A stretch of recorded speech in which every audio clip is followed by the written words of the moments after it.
조선일보도 지금 왔다 갔다 왔다 갔다. 네. 지금 이제 주도권이 길거리로 넘어왔지 않습니까? 그렇죠. 조선일보가 지금 극심한 혼란을 겪을 거라고 생각을 하는데요. 전광훈 등으로 보여지는 이 세력의 진화는 요새화가 된 거죠. 재벌의 의사를 저들이 어떻게 수렴을 해서 이 길거리에 통제되지 않는 목소리들과 융합을 시킬 수 있을지. 어떡하냐 조선일보. 뭐가 됐든 하여튼 판을 다 엎어보겠다. 속으로 제가 쟤도 못 쫄려고 저러나.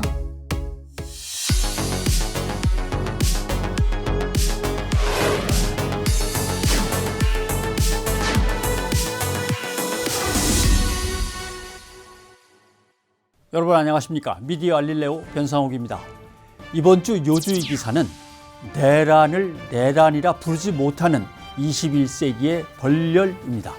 벌렬, 나라에 큰 공을 세우고 높은 벼슬아치들을 줄줄이 배출한 그 집안과 파벌, 벌렬이죠. 이 칼럼은 조선 정조시대를 지적하면서 벌렬이 얼마나 관직을 독점하고 국가 권력을 장악하고 백성을 착취했는지 비판하고 있습니다. 18세기 이후에 서울과 경기 충청도를 중심으로 해서 거대한 사족가 이른바 벌렬이 정부의 요직을 독점하고 지방 수령지까지 대거 차지했다고 합니다. 지금 우리나라의 현실도 그때와 다르지 않다는 것도 지적합니다. 국민이 가난해지건 나라가 망하건 그들의 관심은 오로지 자신들의 권력 유지에만 있을 뿐입니다. 내란을 동조하는 세력과 언론 또한 마찬가지 아닐까 싶습니다.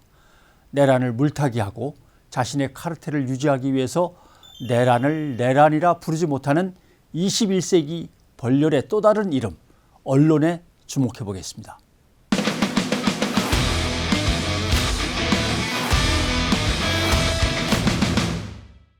네, 미디어 알릴레오의 현자의 시간입니다. 오늘 모신 현자는 현실을 인식하는 타임에 딱 맞는 기자, 현자 타임입니다. 오늘은 민중의 소리의 이완배 기자를 이 자리에 모셨습니다. 어서 오십시오. 반갑습니다. 예. 이완배 기자의 글을 좋아하는 사람들이 엄청 많죠. 김영민 리포트에 계속 오랫동안 팟캐스트, 거기에서 이제 경제의 속살 코너를 진행하면서 경제 이야기를 하는 이런 논평이나 비평 시간에 내놓지 않는 이론들이라든가 시각들을 많이 얘기해줘서 공부가 크게 됐습니다. 감사합니다.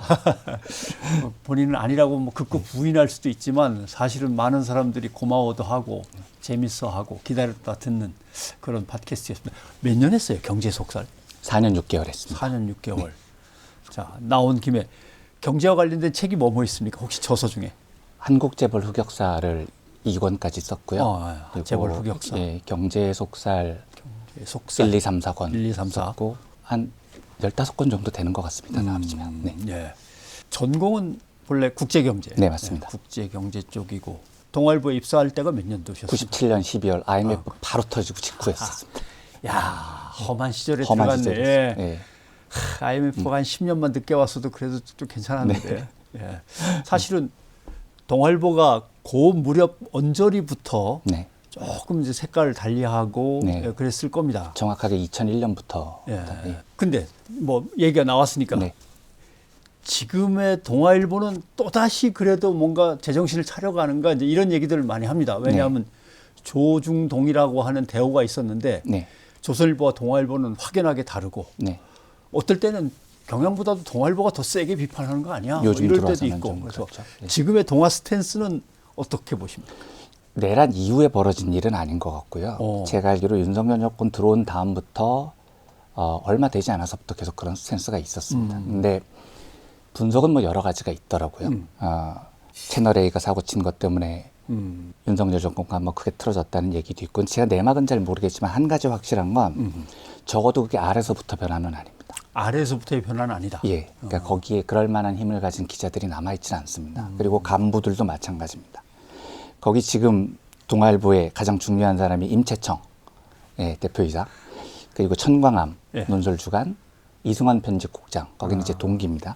그리고 정영관 논설실장, 이렇게 네 축인데 네 사람 다 공통점을 딱 한마디로 얘기하자면 정말로 오너 눈치를 보는 데는 천재적인 사람들입니다. 그러니까 아마 제 생각에는 결국 이 스탠스의 결정은 지금 김재호 회장이 어떤 이유에서인지는 모르겠지만 결정을 한 것 같고 시간이 오래 걸렸지 않습니까? 예. 동아일보가 그래도 적당한 민족지에서 완전히 극우지로 돌아선 2001년 이후에 지금 4반세기 가까이 흘렀으니까요. 그리고 그게 뭔가 동아일보에게 별 도움이 안 됐다는 판단도 있을 것 같고요. 결국은 어쨌든 뭐 김재호 회장의 결정이라고 저는 생각이 됩니다. 오늘 중요한 거는 이제 탄핵 정국에 과연 조중동과 네. 언론들의 문제인데 사실은 전체적인 문제는 지금 이야기한 것 속에 들어 있습니다. 네. 예를 들면 동아투위, 네. 조선투위를 거쳐서 그다음에 80년 언론 강제 해직, 네. 그다음에 쭉 거쳐와서 IMF까지 거치면서 네. 사실은 좋은 기자들이 많이 떠났습니다. 그 사실은 뭐 남은 분들 중에 뭐 좋은 분들도 있긴 있지만 그래서 악화가 양화를 구축하거나 양화들이 이런저런 이유로 많이 떠나거나 하면서 언론사의 내부에서의 갱신할 만한 의지를 갖고 있는 세력들이 사실 상당히 좀 위축이 돼 있는 거죠. 네. 그런 어려운 상황에서 IMF는 뭐 이제 거기다가 네. 우리는 언제든지 정리해고 될 수 있는 사람들이었구나라고 하는 자기 인식, 그러니까 네. 현타가 온 거죠. 네. 그런 것들을 하면 지금 언론들이 왜 일단 이렇게 움츠려들고 보수적이고 눈치들을 열심히 살피는가에 대한 기본적인 이제 배경은 될 거다라고 생각합니다. 자, 그러면 조선일보에 대해서는 어떻게 생각합니까? 조선일보. 조선일보는 원래부터 보수 진영에서 의제 설정 기능이라고 하나요? 거기에 의제 대한 설정. 엄청난 자부심이 있었던 신문이라고 저는 평가를 합니다. 세상에서 이것이 제일 중요하니까 지금 이 얘기 해야 돼라고 던져놓으면 다들 따라가니까. 네, 출발이 그렇고요. 그러니까 우리가 보통 조중동이라고 묶어서 부르긴 하지만 새 신문사가 성격이 조금 다른 거죠. 예. 그러니까 조선일보는 정통 언론으로서 의제 설정 기능을 가지고 자기의 권력을 향유를 하는 언론이라면 중앙일보는 어쨌든 굉장히 친재벌적인 스탠스로 탄생한 신문이고요. 동아일보는 지들이 되게 자기가 민족진 줄 알고 있는 애들이기 때문에 그렇게 새 출발이 좀 달랐었습니다. 그런데 2001년 아마 세무조사 이후에 이 세 언론이 카르텔처럼 비슷하게 묶여온 것 같은데 어쨌든 성격이 출발이 조금씩 달랐기 때문에 쭉 가다 보면 2007년에 종편 얻을 때까지만 해도 세 언론사가 똑같은 스탠스를 가졌지만 시간이 지나면서 어쨌든 조금씩 색깔은 달라질 거라고 생각합니다. 조선일보는 여전히 의제 설정 기능으로서 행사하는 권력에 대한 미련을 못 버릴 것 같고요. 중앙일보는 그래도 나름대로 JTBC랑 분리를 하면서 포트폴리오를 만드는 것 같고요. 동아일보는 뭔가 지금 그 고민을 하고 있는 것 같고요. 어떻게 살아남을지. 어떻게 살아남을지. 궁극적으로 조선일보가 희망하고 있는 것, 지향하고 있는 또는 전략적 목표, 이게 뭘 거라고 보십니까? 저는 개인적으로 조선일보가 지금 극심한 혼란을 겪을 거라고 생각을 하는데요. 혼란. 우리나라가 진보 쪽이라고 불리는 곳에서는 이미 분화가 계속해서 일어났고 그게 되게 일상적이지 않습니까? 근데 보수는 항상 거의 단일 대우처럼 보이지만 이게 조금만 멀리서 보면 상당히 몇 가지 블록들이 얽히고 있는 블록입니다. 예를 들면 군부, 그다음에 검찰, 경찰, 이제 폭력적인 기관들이죠. 사법부, 그다음에 언론도 당연히 포함이 되어 있고요. 재벌이 굉장히 큰 블록을 차지하는 것 같고요. 강남 신흥 부자들, 그다음에 뭐 친일 수구 세력들, 그리고 미국 이런 식으로 여러 블록들이 있습니다. 근데 이 블록들이 연합이 잘 돼야 되고 이게 풀로 잘 얼기설기 잘 얽혀지면 아슬아슬하게나마 대선에서 이길 수 있는 확률이 있는 거죠. 그래서 어떤 정권도 과거 정권을 보면 이 여러 가지 블록들을 잘 엮어서 어느 쪽도 불만이 나오지 않도록 잘 섞어놓는 사람들이 대통령이 된 것 같습니다. 이명박도 그렇고 박근혜도 그렇고요. 그 연결고리를 하는 역할을 조선일보가 하고 있는 듯합니다. 항상 더듬이를 갖다가 돌리면서 세상을 스캔하면서 전략을 어떻게 짜면 될까. 그다음에 어떤 세력들을 여기에 어떤 식으로 갖다 붙일까. 뭐 이런 그렇습니다. 거겠죠. 그리고 각자의 이해관계를 알려주죠. 미국의 이해관계, 재벌들의 이해관계, 뭐 강남 땅 부자들의 이해관계. 이러면서 사설로 서로 조율을 하고 그러니까 어쨌든 그 블록 안에 있는 사람들은 우리가 잘 얽혀있기 위해서는 조선일보가 뭐라고 의제 설정을 하는지를 봐야 되는 겁니다. 그래서 의외로 제가 정확하게 집계를 낸 건 아닌데 그 조선일보 출신들 중에 정치 쪽으로 나가는 사람들이 의외로 그렇게 많지가 않습니다. 지금 그 박정훈 송파에 있는 국회의원이요. 네. TV조선 출신이라고 네. 하죠. 동아일보 출신입니다. 제 1년 선배예요. 뿌리가 동아일보에 가깝습니다. 신동욱 의원. 이분은 SBS 출신이었습니다. 거기서 건너간. 예, 그렇죠. 유영원 의원 정도가 아마 뭐 군사 전문 기자로 간 사람들일 텐데. 그러고 보니까 박정훈 씨가 말을 갖다 그렇게 거칠고 세게 하는 거에 대해서 조금 이해가 가네. 네, 동아일보 출신입니다. 반면에 동아일보 출신들은 정치권에 어마어마하게 관심이 많습니다. 지난 정권에서도 많았고 이번 정권에서도 당선된 사람 숫자에 비해서 출마한 사람들도 엄청나게 많고요. 이게 저 혼자 생각입니다만 조선일보는 아젠다를 세팅하고 보수 세력을 조율하고 거기서 누리는 권력이 상당히 충분해 보여요. 굳이 정치를 하면서 뭐 개인 바이 개인 좀 다를 수는 있겠지만요. 근데 동아일보는 이런 능력이 안 되거든요. 좀 움직이는 게 둔탁해. 네, 그러니까 각자 국회의원이 돼서 뭔가 정치를 해보고 싶다 이런 각자 도생으로 생각들을 뚫고 나간다. 하는 겁니다. 보수 세력들이 다 조선일보의 말을 경청할 때까지는 조선일보의 권력이 그만큼 엄청났었다는 거겠죠. 그게 아마 조선일보가 누렸던 가장 큰 행복이었을 거고 그걸 계속 유지하고 싶어 할 겁니다. 사실 그 통상 한 11%에서 15% 정도가 언론인 출신이거든요. 네. 총선이 끝나고 네. 국회를 이제 개원할 때 보면. 그러니까 언론인 출신들이 항상 30명에서 35명 선 정도는 항상 들어가는 거죠. 근데 의외로 조선일보가 적다. 제 느낌이 그렇습니다. 예, 뭐 남대로 요새는 또 더군다나 말빨이 세진 사회가 돼가지고 방송 출신들이 또 많이 가고 가기도 하고요. 조중동이라고 하는 과거의 의제 설정과 아니면 의제가 설정된 다음에 그걸 밀고 가는 추진력을 갖췄던 그 거대한 신문들의 말빨이 이제 잘 안 먹히는 거죠. 그러니까 조그마한 언론사에 있던 지역 언론사에 있던 사람들도 2년만 확실해 갖고 충성할 것 같으면 다 정치권으로 들어오고 네. 그런 시대가 됐습니다. 선배님께서는 언론인 출신들 정치인 되는 걸 별로 안 좋아하시지 않습니까? 대단히 싫어했죠. 네. 근데 대단히 싫어한 거와 언론이라고 하는 것의 생태계와 모양 자체가 완전히 변화하니까 그러니까요. 폴리널 리스트에 대한 옛날 그 기준과 어떤 잣대를 그대로 적용시키기가 어렵더라고요. 시대가 좀 들어오면서부터 저 정치할 거고요. 네. 아마 언론을 통해서 좀 이것저것 빨리 배우고 정치로 가겠습니다 하는 친구도 있고 네.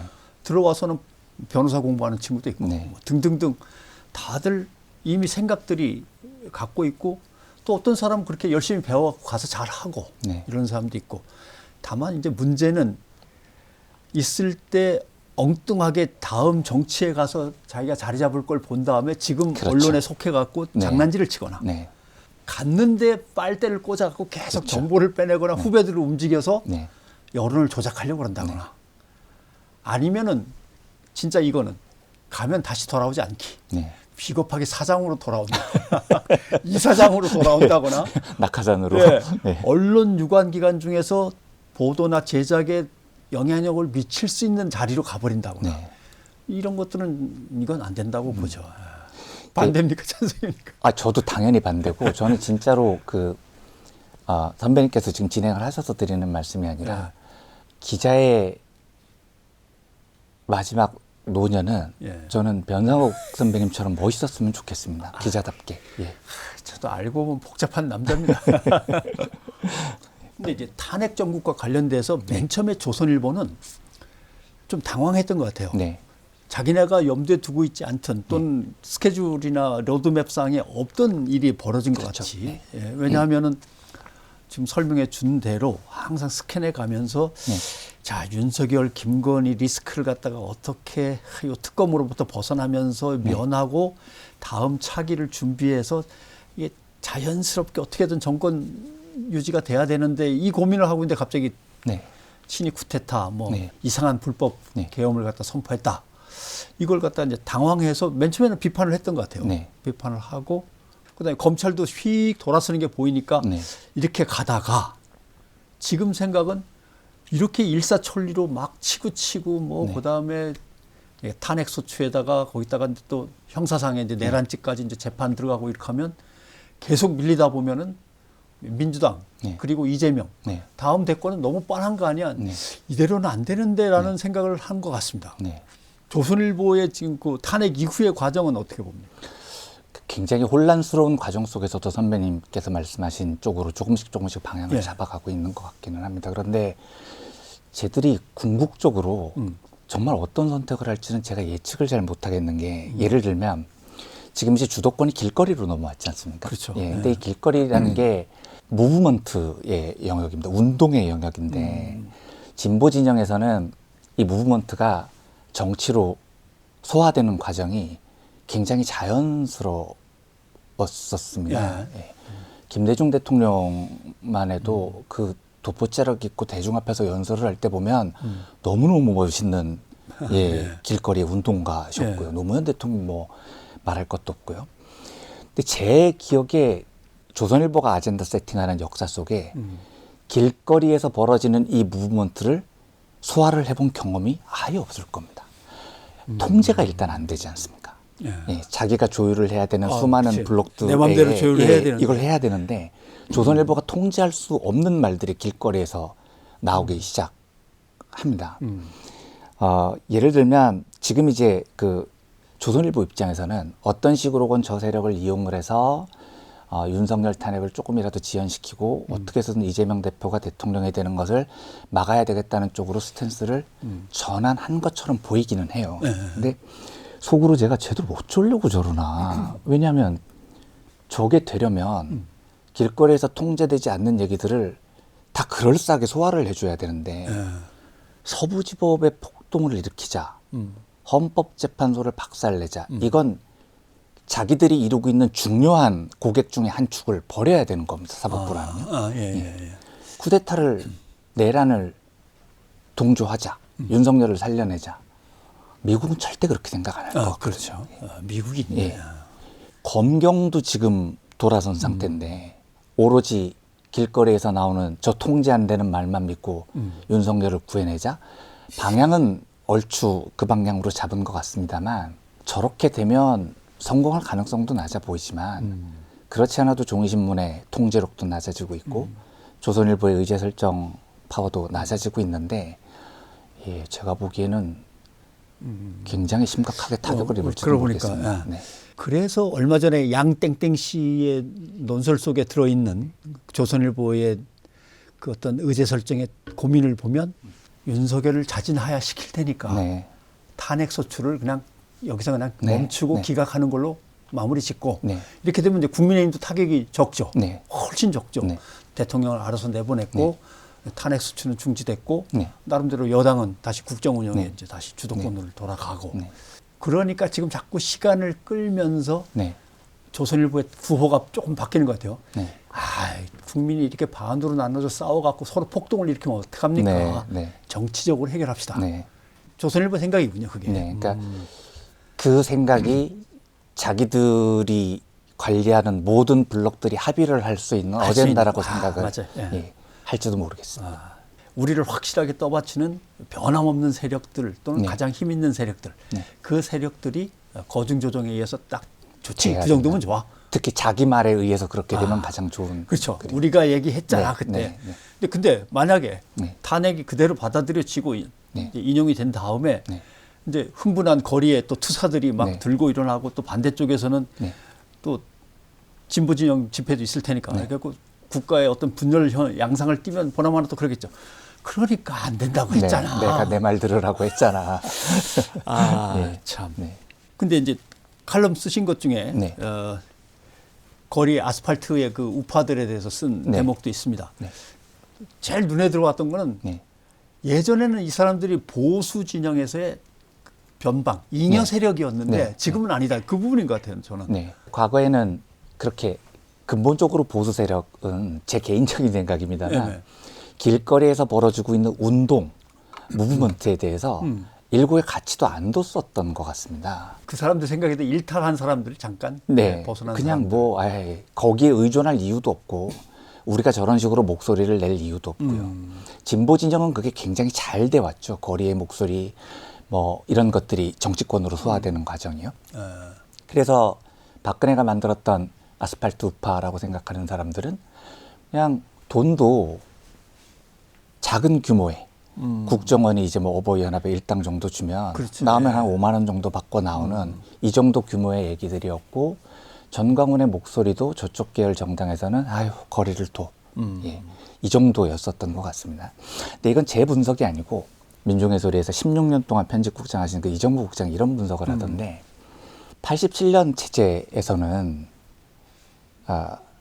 어떤 형태로건 양거대 정당이 대통령을 한 번씩은 할 수 있는 구조고 그 87년 헌법이 만들어질 때는 김영삼, 김대중, 전두환, 노태우 4개 블록이 그 합의된 헌법을 만드는데 그 4개 블록 모두 대통령이 될 자신이 있었다는 거고 실제로 노태우, 김영삼, 김대중 대통령은 세 분 다 됐고요. 어찌 됐건 촛불 집회 이후에도 많은 사람들이 뭐 이해찬 전 의원께서 얘기하셨듯이 20년 집권에 기반 기대 이런 것도 있었지만 또 정권이 넘어가고 이런 구조가 87년 체제에서는 어쨌든 계속 왔다 갔다 했었다는 겁니다. 근데 이정무 국장 분석은 얘네들이 지금 이렇게 이상하게 구는 건 이번 쿠데타 이후에 이제는 진짜로 우리가 영원히 선거에서 이기지 못할지도 모르겠구나 이런 공포를 느꼈다는 분석을 하더라고요. 그 말씀은 충분히 동의가 되는 게 예. 한 6, 7달 전에 예. 계엄령이 발동될 수도 있다라는 이제 민주당 쪽에서의 네. 어떤 이제 소문이 돌았을 때도 그러면 국민의힘은 이제 다음부터는 집권이라는 꿈은 네. 완전히 네. 접어야 되는데 그걸 국민의힘이 왜 하겠나? 네. 네. 아닐 것이다. 이렇게 얘기했거든요. 네. 그 생각인 것 같네. 예. 그래서 지금 이 상황에서는 기존의 체제를 하던 방식대로 그대로 두면 영구 집권 가능성이 없어질 테니 뭐가 됐든 하여튼 판을 다 엎어보겠다. 뭐 이런 뒤집어야 돼. 뭐가 이런 될지 심정일 몰라. 거라고 분석을 했었습니다. 사실은 말씀하신 대로 예전에 극우적인 성향을 갖고 있는 사람들은 네.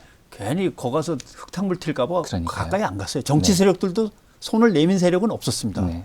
근데 이제 자기네가 유일하게 이제 올려놨던 대통령이라는 존재가 탄핵에 의해서 끌어내려지니까 그때부터 본격적인 극우화를 하기도 했고 네. 거기에서 위기의식을 느끼는 정치 세력들은 네. 그 집회에 참석하기도 했고 네. 뭔가 제가 고민했던 지점하고 비슷한 것 같아요. 저는 네. 이제 기독교 진영의 우파들만 따로 이제 공부를 하기보다는 국리를 해봤었는데 네. 박근혜 전 대통령의 탄핵 때 이 사람들은 그냥 기독교 우파 보수에서 드디어 극우로 이제 네. 흑화되는 네. 이제 과정이 시작되는 거고 지금 이제 윤석열이 정권 들어와서 전광훈 등으로 보여지는 이 세력의 진화는 네. 이제 요새화가 된 거죠. 그렇죠. 딱 성을 쌓고 요새화를 해서 거기서 이제 자기들만의 동력으로 살림을 꾸려나갈 수 있는 정도. 근데 언론 입장에서도 극우 세력에 대해서 옛날에 그래도 내가 엘리트 중에 엘리트인데 니들하고 놀 군번은 아니지라고 했을 거예요. 네. 예전엔 그랬겠죠, 언론도.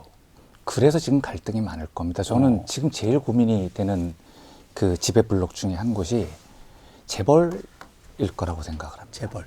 예전에는 자기가 원하는 바를 의사소통하는 방식은 간단하거든요. 조선일보에 광고 주면 되는 겁니다. 동아일보에 광고 주면 걔들이 자기들이 원하는 바를 지면에 싣고 그러면 박근혜든 이명박이든 그 조율에 의해서 재벌들의 의사를 받아들이는데 지금 만약에 주도권이 길거리로 넘어가면 그러니까 저들이 모르고 있는 게 있습니다. 이 운동은 무브먼트는 절대로 통제된 상황에서 100% 진행될 가능성이 거의 불가능하거든요. 불가능하다. 거기서부터 오만 이야기들이 다 터지기 시작합니다. 그리고 자기들이 만약에 뭔가 국민의힘에 지분을 요구할 정도가 됐다고 하면 자리를 내놓으라고 할 수도 있겠죠. 길거리 뭐 소년보든 전광훈이든요. 저는 재벌들이 원하는 그림일 것 같지가 않아요. 예. 저렇게 통제되지 않은 곳에서 막 쏟아지는 이야기들이요.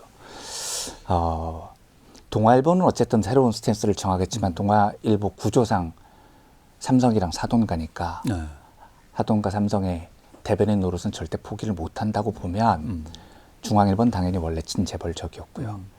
재벌의 의사를 저들이 어떻게 수렴을 해서 이 길거리에 통제되지 않는 목소리들과 융합을 시킬 수 있을지 진짜 궁금하기도 하고 저는 잘 될 것 같지가 않습니다. 전쟁통에 혼란스러우면 찬스를 노려서 돈을 버는 사람이 생기긴 하지만 재벌이라고 하는 시스템을 이미 갖춘 사람들은 네. 뭔가 항상 예측 가능하고 개연성이 네. 뚜렷한 네. 이 상황 속에서 자기네들은 돈으로 움직일 수 있는 것들이 네. 있으니까 네. 이걸 움직여가지고 현상을 갖다가 살짝 바꾸면서 유지하는 게 제일 유리하죠. 돈벌이에는. 네. 근데 얘기하신 대로 거리의 무브먼트는 네. 도대체 누가 끌고 가는 건지도 그렇고 끌고 간다고 해서 포섭을 하면 갑자기 네. 분열하면서 막 흩어지기도 하고 네. 또 엉뚱한 데 가서 또 모이기도 하고. 네. 예를 들면 그러니까 지금 이제 우리나라 재벌들 같은 경우는 한미 FTA가 잘 유지되기를 바라는 세력들이 상당수입니다. 수출에 유리합니다. 예. 그런데 지금 트럼프는 한미 FTA를 트럼프 2기, 1기에서도 이미 그런 시도가 있었고요. FTA를 없애려고 하고 관세 폭을 높이려고 보호무역을 하려고 하고 있죠. 그러면 재벌들은 당연히 우리나라 정부가 다른 건 몰라도 FTA, 우리가 미국에 들어갔을 때 여러 가지 관세 장벽 같은 것을 한국의 보수 블록과 정권이 도와주기를 바랄 텐데 길거리에서는 트럼프 만세, 트럼프가 하자는 대로 해주세요. 네. 이래버리면 통제가 안 되는 겁니다. 굉장히 어려운 상황일 것 같아요. 네. 그러면 네. 아스팔트 우파들 통제하기 참 어렵다라고 네. 얘기가 나왔는데 네. 언론 입장에서 보면은 아스팔트 우파와 비슷한 게 이제 극우 유튜버라든가 네. 어떤 이제 네. 사람들을 많이 모아가지고 네. 휘두르는 유튜버들인데 네. 이들이 장악한 이 언론의 생태계 속에서 네. 조선일보의 의제 설정 기능이 살아날 것이냐 어떻게 봅니까? 아, 좀 어려울 것 같지 어려울 것 않습니까, 같아요? 선배님? 어떡하냐 조선일보? 원래부터도 지금 중위신문의 영향력이 점점 떨어지고 있고 조선일보가 한마디 하면 듣는 시절이 아니라 5만 곳에서 다 떠드는 내란이 일어나기 전에도요. 더구나 돈이 끼어버렸지 않습니까? 유튜브에서 뭐 윤석열 만세, 뭐 헌법재판소 박살내자를 하이톤으로 소리 한 몇 번 지르면 몇 천씩 쏟아지는 세상이 됐기 때문에 거기에 유튜버들이 안 달라들 수 없을 것 같고요. 조선일보는 최소한 그런 짓은 하지 못할 것 같고 그러면 조선일보의 점잖은 어조보다 아까 선배님께서 말씀해 주셨듯이 그 양땡땡 논설위원회 해법은 굉장히 스스로를 정말 지배 세력이라고 하는 블록들은 귀담아 들을 만한 아 그래 그렇게라도 끝냈으면 좋겠다라고 할지는 모르겠지만 길거리에서 슈퍼챗 쏘는 분들은 윤석열 마마 하는 걸 더 듣기 좋아할 테니 조선일보 의제 설정 기능이 어려울 것 같습니다. 선배님 생각은 어떠십니까? 네. 지금이 혼란기인 것 같아요. 네. 자기네들 과도. 왜냐하면 얼마 전에 뭐가 있었냐면은 탄핵 진행 중인데도 윤석열 대통령에 대한 지지율이 51%라고 하는 사실은 그 뭐 뻔한 집단에서 내놓은 뻔한 여론조사 기관에서 내놓은 말도 안 되는 거니까 다들 저게 뭐야라고 했는데 조선일보는 기사를 안 냈습니다. 아, 네. 중앙일보도 안 내고 동아일보도 안 내고 조중동이 안 냈어요. 근데 조선일보 인터넷은 내더라고요. 유튜브. 그러니까 거기도 나름대로 엘리트주의를 계속 유지하고 품격을 지키고 싶어하는 일부 세력들과 그들은 이거 못 내지 이걸 어떻게 내냐 이거 나중에 또 역공당하면 어떡하려고라고 생각을 하는데 유튜브라든가 이쪽에서는 일단 클릭수 올리고 조회수 올리고 우리는 우리대로 힘을 키워야 되고 뭐 이런 것들을 이제 더 앞세우는 것 같고 해서 조선일보도 지금 왔다 갔다 이러는 것 같아요. 동아일보는 권력에 대해서 타격을 갖다 주면서 이렇게 돌아섰다면 이걸로 계속 갈지 아니면 또 시기적으로 봐서 안 되면 또 이쪽으로 올 수도 있는지 어떻게 봅니까? 어려운 예상이긴 한데 제가 본 김재호 동아일보 오너는 뚝심이 있는 사람이 아닙니다. 예, 굉장히 여려요 사람이. 지금은 뭐 윤석열이 저렇게 탄핵 직무정지 상태니까 상관이 없겠지만 조금만 거센 풍파가 있어도 방향선언을 쉽게 할 사람입니다. 지금의 스탠스를 보수 진영에서 이제 한 발 떨어져서 윤석열을 비판하는 그 스탠스를 아주 뚝심 있게 몰고 갈 것 같지는 않습니다. 중앙일보는 뭐 재벌이 비즈니스하기 좋은 세상만 만들면 되는 거니까 뭐 거기는 원칙이 분명합니다. 믿을 만한 언론이에요. 거기는 뭐 뚜렷한 원칙이 있어요. 말이 좀 이상하다. 진보 언론은 도대체 어디 가서 뭐 하고 있냐라고 하면 이제 여기서 이제 우리가 또 답을 찾아봐야 될 것 같습니다. 네. 저는 사실 좀 안타까운 게 언론사라는 곳이 특히 진보 언론사라는 쪽이 자기 제호의 언론의 완결성에 너무 집착을 하는 것 같습니다. 아, 예. 우리 언론은 공정해야 돼. 아무 편도 듣지 않아야 돼. 여당이든 야당이든 잘못한 것은 비판해야 돼. 그래야 우리 언론의 신뢰가 높아져. 충분히 그렇게 생각할 수 있을 것 같습니다. 그 언론 매체를 하나를 보면요. 그런데 지금 독자들은 예전처럼 중앙일간지가 10개밖에 없던 시절도 아니고 언론을 매체를 구분해서 받아들이지 않습니다. 아, 예. 대부분의 소비자들은 언론을 매수로 한 덩어리로 뉴스 덩어리로 이렇게 파악을 합니다. 그러면 보수 쪽의 언론들은 이미 돈의 창구가 재벌들이기 때문에 확실히 보수 블럭에서 움직일 수밖에 없는 거고요. 당연히 보수 쪽의 뉴스가 훨씬 더 많이 생산이 많죠. 되겠죠. 예. 그런데 진보 언론들은 내가 무슨 신문의 기자로서 우리 언론의 완결성, 민주당 한마디 실어주면 국민의힘 한마디 실어줘. 네. 내 언론의 완결성은 높을지 모르겠는데 독자들이 보기 이렇게 덩어리로 다가오는 뉴스 덩어리 속에 수를 보면 그런 태도 자체가 9대 1이 되는 편향에 기여를 해버립니다. 네. 예. 그러니까 본인은 뭐 내 신문은 멋있을지 모르겠는데 한국 언론 전체적으로 보면 좀 이상해지는 거죠. 그러니까 저는 개인도 그렇다고 생각합니다. 예를 들어서 민중의 소리의 이완배 기자, 제가 객관적이냐? 전 쥐뿔도 객관적이지 않습니다. 예. 매우 편향적인 사람입니다. 그런데 만약에 제가 제 스스로 내가 그래도 언론인인데 균형을 좀 맞춰야지. 아저씨 오늘 국민의힘 조졌으면 하루는 민주당 잘못해가지고 잘못한 거 찾아서 조져야지. 그래야지 내가 균형 있게 보이겠지. 이러면 언론인 그 사람으로서는 마치 뭐 공정하게 뭔가를 다루는 것처럼 보일지 모르겠지만 전체 뉴스 덩어리, 소비자들이 맞아 받아들이는 이 거대한 뉴스의 덩어리들 속에서 저는 9대 1의 불공정한 시각에 그냥 5대 5를 더해서 9대 1을 강화하는 역할밖에는 못한다고 생각을 합니다. 네. 예를 들면 진중권 패널 같은 사람은요. 얘기를 하는 걸 가만 보면 양쪽을 균형 있게 다루는 척을 합니다. 예. 그러니까 본인이 하는 말, 그러니까 좀 비판하는 양이 비슷비슷해요. 양쪽에 대해서요. 그런데 잘 보면 잘못은 이쪽이 훨씬 많이 했는데 예. 예. 이쪽 잘못 O, 이쪽 잘못 O 이런 식으로 균형을 맞춰 나가는 겁니다. 그래서 진중권 패널 얘기를 하는 걸 가만히 보면 굉장히 잘못해서 지적해야 될 얘기를 그냥 덮어버립니다. 숫자는 양쪽을 비슷하게 이야기를 하는데요. 예를 들면 김건희 도이치모터스 주가 조작 사건 한마디도 안 합니다.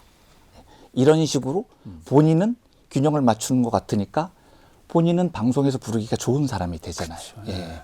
그래서 본인은 이익을 취할 수 있는데 지금 뉴스가 이렇게 불균형한 상황에서 그런 식으로 중립을 취하는 척하면 편향된 뉴스 시장을 강화하는 요소밖에는 안 된다고 생각합니다. 그럼 이제 사람들이 저한테 그렇게 묻기도 합니다. 이런 말하면 넌 안 그래? 너는 예를 들어서 진보 진영에 불리한 뉴스 나오면 너도 스킵하잖아. 스킵하거나. 네, 저 해요. 줄이거나. 네, 저는 합니다. 네. 근데 저는 이야기하거든요. 저는 편향적인 사람이다. 내가 지향하는 바가 있다 언론에서. 그러니까 각자가 지향하는 바를 솔직하게 꺼내놓고 예, 솔직하게 언론 생활을 했으면 좋겠습니다. 그런데 많은 언론들이 우리는 중립적인 척, 양쪽을 공정하게 받아들이는 척이라고 얘기만 해놓고 뉴스 생산량을 8대 2로 가져간다거나 아니면 잘못은 이쪽이 훨씬 더 했는데 5대 5로 얼추 맞춰 나간다거나 그러니까 지금 진보 언론들이 그런 결벽주의에서 조금 벗어났으면 좋겠어요. 결벽주의에서. 네. 예. 흔히 이제 후배 기자한테 하던 얘기, 그 반반의 얘기를 꺼내셨으니까 중국 어느 식당에 가면 전골을 파는데 말고기와 토끼고기를 섞어서 팔아요. 말고기 토끼고기가 얼마나 들어갔어요? 하면 딱 반반 들어갔어요. 이상하다. 토끼고기를 찾을 수가 없는데 아닙니다. 반반입니다. 어떻게 반반이에요? 말 한 마리에 토끼 한 마리. 반반이잖아. 반반. 아, 너무 크게 웃었다. 그러니까 박근혜 전 대통령 탄핵 때도 그 얘기예요. 탄핵해야 됩니다가 80이고 탄핵 좀 봐줍시다. 대통령인데 20이고 하면은 그 중간에 서면 말이 안 되잖아요. 온 국민이 바라는 바가 있거나 아니, 역사와 시대가 가야만 되는 어떤 방향이 공감할 수밖에 없는 방향이 있다거나 뭐 이런 상황에서는 너무나 뚜렷한 거죠. 근데 이제 물론 그게 시대 정신이 막 흐트러져 갖고 잘 안 나올 때가 있긴 있어요. 예를 들면 예전 같으면 민주화가 뚜렷한 시대 네. 정신이잖아요. 네. 민주화를 누가 거부하겠어요. 몇십 년 동안 누구든지 인정할 수 있는 그런 가치가 뚜렷하지 않을 때도 있지만 요번 같은 불법, 네. 쿠데타, 내란 이것들을 어떻게 처리할 거냐에 지금 그럼요. 네. 과제가 지금 놓여 있는데 그 과제를 쳐다보면서 자, 국민의힘이 좀 다른 의견을 내셨는데 반반, 말 한 마리, 토끼 한 마리 이렇게 한다는 것은 말이 안 되는 거죠. 답답한 얘기들을 이제 서로들 나누고 있는 겁니다. 네. 근데 지중해 스타일이라고 흔히 얘기하는데 네. 극다원주의라고 얘기를 합니다. 네. 예.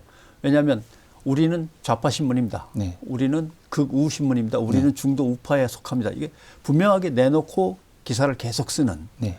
그런 언론 제도도 있죠. 근데 우리가 영미식에 너무 기울어져 있다 보니까 말씀하신 대로 자기의 타이틀에 딱 붙잡혀서 네. 머릿속에는 다 네. 당연히 이게 맞는 거 아니야라고 하는데 국가적 전체적으로 균형을 맞추는 자기 간판을 뚜렷하게 내걸고 자기의 입장을 분명하게 하는 언론 제도도 있다라고 하는 거죠. 근데 기자들이 그 문제가 있어요. 세계관과 철학을 뚜렷이 가지면 공정성과 객관성에서 벗어날까 봐 걱정하는 모양이에요. 네. 그게 아니라 철학과 신념과 세계관을 가지고 진실에 더 접근하려고 몸부림치거나 네. 아니면 진실을 가로막고 있는 것들을 깨트리려고 몸부림치거나 그렇게 사용하라는 얘기지. 네. 그냥 아무튼 이쪽 얘기 저쪽 얘기 반반 섞어서 쓰면 되는 거 아닙니까? 이거는 기자의 객관성은 아닌 거죠. 그러니까 저는 언론사들도 지금 선배님께서 말씀해 주셨듯이 물론 각자의 개개관의 세계관을 탄압하자는 이야기가 아니고 그 언론이 추구하는 세계관에 대해서 수기를 해야 된다고 생각을 합니다. 그러니까 편집국장 바뀔 때마다 편집국장이 와서 나는 이런 언론사 만들겠습니다. 그러면 누구를 투표하느냐, 어떤 편집국장이 되는가의 문제가 사내 정치가 돼버리고 언어한테 잘 보이는 문제가 돼버리고 이런 게 아니라 사실 지금 이제 MBC를 보면 너무너무나 멋진 언론이지 않습니까? 전 되게 걱정되는 게 MBC 기자들 저러다가 과로사 할까 봐 보도 내용도 너무 좋고 그런데 놀랍게도 MBC는 박근혜 탄핵 때 마지막에 이 길거리 가스통들이 가장 신뢰하는 언론사였었습니다.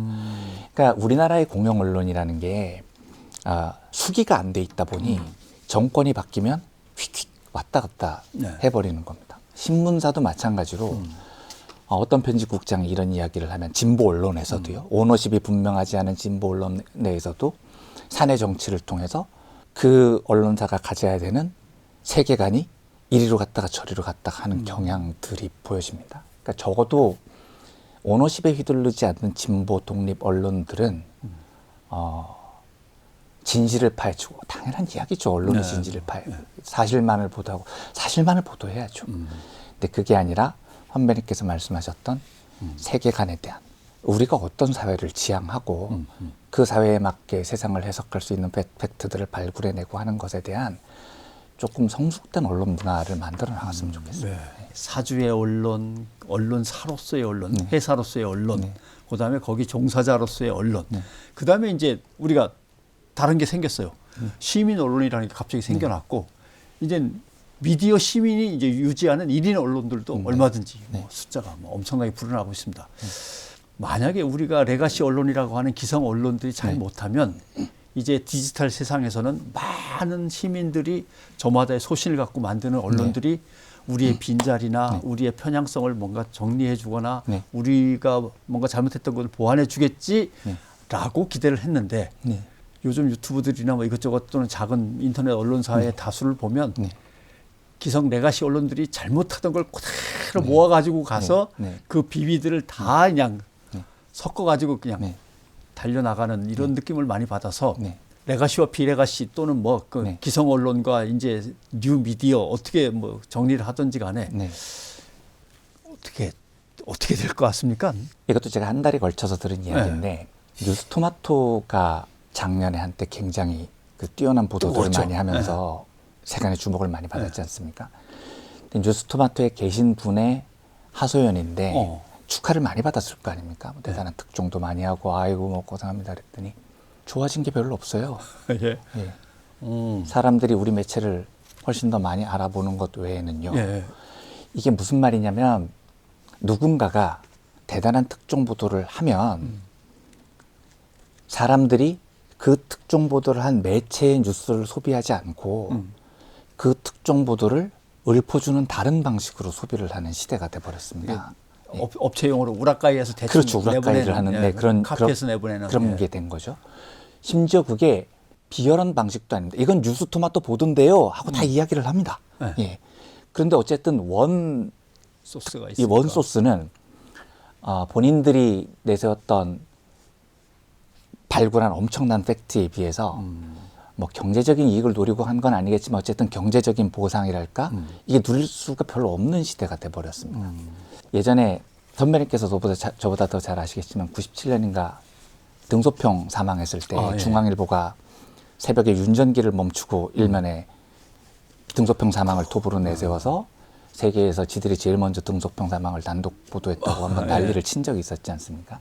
그 시절에는 그게 가능했었을지 뭐 모르겠어요. 먹힐 수도 있지. 예, 저는 사실 그게 왜 특종인지는 잘 모르겠지만, 근데 등소평이 죽은 건 몇 시간 뒤에 발표될 건데, 예.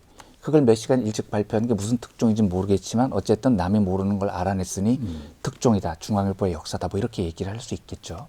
근데 지금은 팩트를 남들보다 조금 빨리 찾아서 막 이야기를 하는 게 본인 회사에도 별로 도움이 안 되고 어차피 1인 미디어에 의해서 다 돌면서 사람들은 듣고 싶은 곳에서 듣게 됩니다.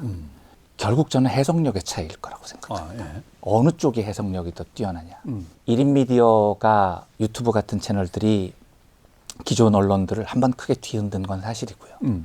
그런데 또 막상 지켜보면 기존 미디어들이 다시 유튜브 시장으로 들어왔을 때 수준은 기존 미디어들이 더 잘 만드는 모습이 있는 것도 사실이고요. 그렇죠.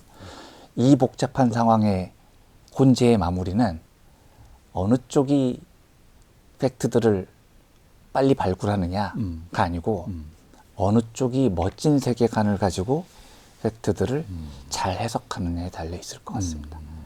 유튜브 매체지만 그걸 멋지게 잘 해석해내고 시청자분들, 청취자분들에게 그 세계관을 잘 공유한다면 그런 1인 미디어들이나 아니면 유튜브 매체들은 기성 언론보다 훨씬 더 강력한 파워를 가질 가능성이 높아 보이고요.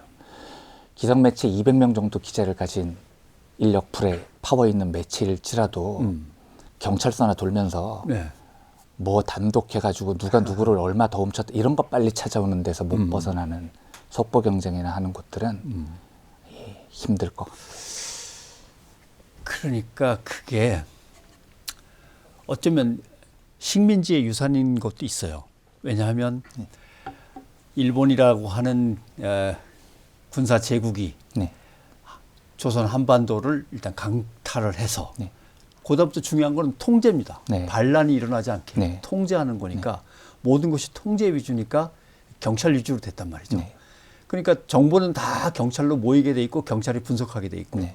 그러니까 기자는 거기 길목에 가서 있어야죠. 네. 경찰서에서 네. 형사들하고 먹고 자면서 네. 그 길목을 이제 지키는 거죠. 네. 정보가 그렇게 집중되니까. 네.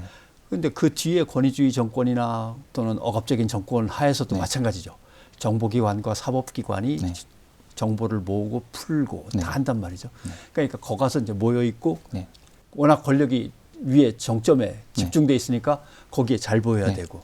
근데 민주주의가 되면서 이것들이 이제 분산되고 다양화되고 하는 과정을 거쳐야 되는데 언론들이 그러한 자사의 민주주의조차 뭐 제대로 못하는 상황에서 이게 가능할 거냐라고 하는 건데 문제는 동력이 없어요. 네. 그죠? 민중의 소리는 어떻습니까? 저녁에 같이들 뭐 술 한잔이나 하거나 아니면 저녁에라도 먹으면서 오늘 있었던 일 얘기할 시간이 조금은 있습니까? 그래도? 저희는 돈이 없어서 저런.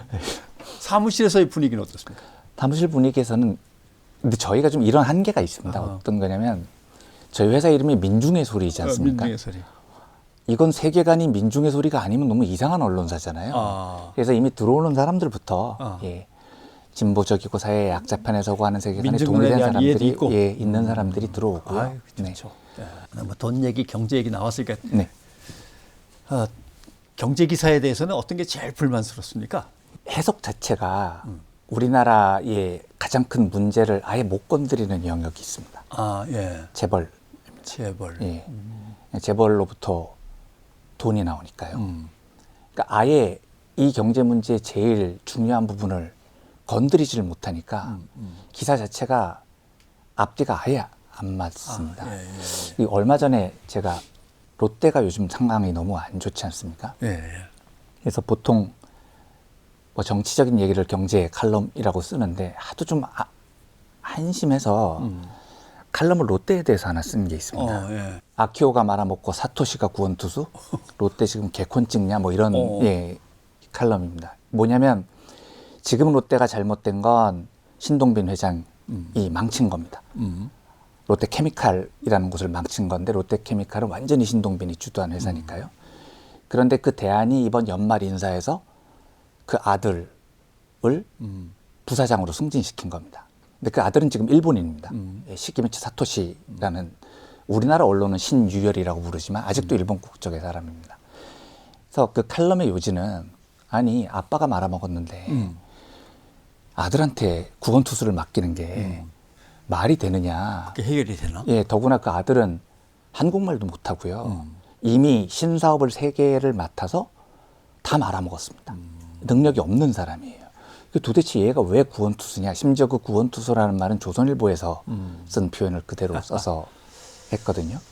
근데 제가 좀 너무 당황했었던 게 저한테는 전화가 안 오는데 저희 사무실의 간부들한테 전화가 온 겁니다. 롯데가. 예. 제발 딴 건 모르겠고 시게미츠 사토시라고 쓰지 말고 일본 이름만 신유열로만 바꿔달라. 그렇죠. 그러니까 지금 얘네들은 정상적인 대화가 안 되는 겁니다. 내가 홍보팀장이라도 그렇게 빌었겠다. 그렇죠. 그게 그러니까 우선 첫째로 기사의 비판의 본질이 그게 아니잖아요. 네. 예. 그런데 그걸 이해를 못해요. 둘째로 걔네들은 기업 홍보에 관심이 없습니다. 없어. 예. 오너 보호에만 예, 관심이 지존만 있습니다. 잘못이면 되니까. 예. 그리고 제일 황당한 건 제가 그때 쓴 그 칼럼이 조회수가 2,500 정도 나왔습니다. 근데 그건 뭐 빠지지도 않았겠지만 안 빠졌지만 예. 그걸 2,500짜리 기사를 빼려고 그 노력을 막 그렇게 전화를 몇 번 했다고 제가 들었는데 제가 지금 여기 나와서 변상욱 선배님이랑 이 방송을 하면 이 얘기를 하면 조회수가 막 10만, 20만 나오지 않습니까? 이런 데는 또 관심을 안 씁니다.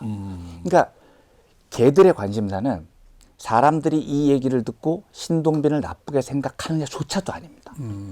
내 상사가 이걸 보느냐 안 보느냐 그렇죠. 문제인 거예요. 아, 그분이 이 신문을 읽었느냐. 신문을 읽느냐 안 읽느냐. 어차피 유튜브는 안 볼 테니까요.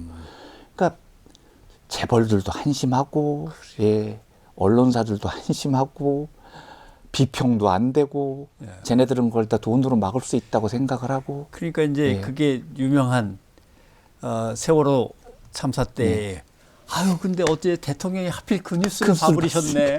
그것 좀 바꿔줘 내려줘 뭐 하필 이거죠. KBS를 봤네. 다 나갔는데 하필 KBS를 봐버리셨네라고 해서 전화를 걸었다가 이제 실형을 선고받은 그 케이스죠. 아, 성역을 놔두거나 건드리지 못할 부분을 놔두는 그 얘기 맞습니다. 네. 왜냐하면 사실은 아까 기자들이 30분 먼저 낸 거 특종이라고 단독 보도 맨날 칭찬하고 서로 뭐 축혀주고 우셔우셔 하는 그 문화도 사실 그런 거죠. 독재 정권이나 군부 정권에는 정치를 함부로 비판할 수 없습니다. 예. 그다음에 경제도 나빠졌다 뭐 이런 건 뭐 절대 안 되고. 예. 그러니까 결국 기자들이 자기들의 우위를 경쟁할 수 있는 거는 내가 조금 빨리. 먼저 썼거든 뭐 이런 거. 예. 결국은 통제받고 통제받은 상황 속에서의 그 그냥 키재기 놀이만 하다 보니까 내가 더 빨리 썼거든 라고 하는데 맞습니다. 지금같이 열려있는 이 상황 속에서는 말씀하신 대로 더 깊이 있는 것들을 쓸 수 있는 언론. 그러면은 사실은 기자가 그렇게 많이 필요한 게 아니죠. 출입처를 다 메꾸려니까 기자가 필요한 거죠. 예? 기자를 줄이고 솜씨 있는 또는 통찰력 있는 기자들을 모아가지고 정통 저널리즘을 추구하는 언론들도 상당수는 있어야 되고 물론 뭐 저널리즘 중에서는 옐로 저널리즘도 있고 뭐 적당한 중도지들도 있겠지만 아 그런 게 언론 발전일 텐데 답답하네요. 자, 그래도 이제는 현업 중에서 제일 고참입니다. 현장을 뛰는 기자로서. 자, 이제 언론이 뭔가 그래도 거듭나거나 새로워지려면 언론의 역할을 제대로 다 하려면 우리에게 필요한 것은 무엇일까라고 마지막 질문이 되어 있습니다. 특히 이 탄핵 정국과 내란 국복 이 상황에서 언론은 지금 뭘 해야 될까? 소신을 갖췄으면 좋겠습니다. 소신. 그리고 신념을 수기했으면 좋겠습니다. 기계적 균형 같은 건 말고 언론으로서 무엇이 이 사회의 발전을 위해서 무엇이 이 땅의 민중들에게 도움이 되는지를 그 언론이 고민해 봤으면 좋겠습니다. 뭐가 돈이 될 건지가 아니라 무엇이 역사 앞에 바른 일인지요. 고민을 해본 언론사가 아마 거의 없을 겁니다. 그래서 그 소신을 구성원들과 함께 수기를 하고 신념을 가지고 용기 있게 밀고 나가는 우리나라에서 한 번도 해보지 못한 일들을 언론이 해나갔으면 좋겠습니다. 예, 좋습니다. 저는 뭐 언론을 떠날 때쯤, 현역을 떠날 때쯤 고민을 얘기한 것은 감수성의 문제를 얘기했습니다. 네. 예. 마치 공감이 필요합니다. 예, 네. 피부가 한꺼풀 벗겨졌어요. 네. 근데 거기에 모래 먼지가 묻는다든가 네. 이런 거죠. 네. 내 속살 그 피부가 벗겨진 그 멀건 살에 모래가 와서 부딪힌다거나 네. 그러니까 세상의 불이라든가 또는 억울한 사람들, 힘든 사람들의 아픔이나 무거운 짐을 그렇게 따갑게 막 소스라치게 느껴야 되는데 그러면 이제 진실에 대해서 찾아볼 용기가 생기고 의지가 생기고 집요함이 생기는 건데 갑자기 눈물이 나요. 좋은 게 좋은 거죠. 네. 라고 생각하면은 언론의 역할을 잘못하죠. 그러면 세상의 어떤 역사 뒤에 가려져 있는 진실이라든가 아니면 뭐 종교적으로 얘기하면 하나님의 뜻이라든가 네. 이런 것들이 보이질 않죠. 그렇습니다. 자, 오늘 무겁게 얘기를 나누긴 했습니다만은 또 이렇게 애쓰고 있는 기자들이 있다라고 하는 것도 여러분께서 알아주셨으면 좋겠습니다. 자, 이완 기자 오늘 즐거웠습니다. 고맙습니다. 감사합니다.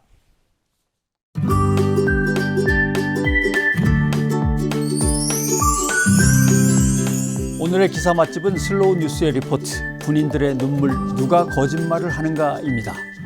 주요 쟁점을 두고 헌법재판소에 출석한 증인들의 진술이 엇갈리고 재판을 지켜보는 시민들은 누가 거짓말을 하는 건지 알기가 어렵습니다.